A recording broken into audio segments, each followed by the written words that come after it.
The, the Great War Archive received a submission from Mrs. M.J. Jones, and she's researched the men named on the War Memorial in the parish of Gilsfield near Welshpool in Wales.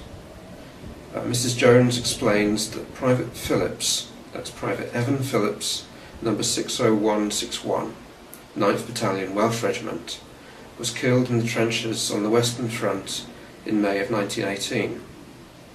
Even though farming was a reserved occupation, because of the desperate need for more men to replace the fallen, some men were compelled to join the army, leaving their families, their ageing fathers, mothers, sisters and younger siblings to continue to provide food for the war effort, which is quite an insight into the home front in rural Wales.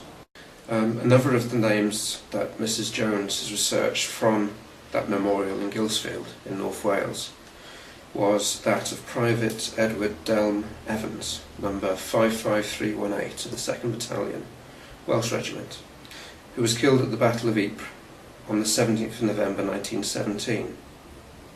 He had just returned to the front, having had an appendix operation, and at that time the wound was still weeping. He was just 20 years old. There's no known grave, and Mrs. Jones explains that his name appears there at Tyncop Memorial, Zonnebeck in Belgium. Okay, so what we'll try and do now is go into Tyncop Memorial at Zonnebeck in Belgium and try and discover the names of Private Evans and Private Phillips amongst the others there of the Welsh Regiment for whom there's no known grave.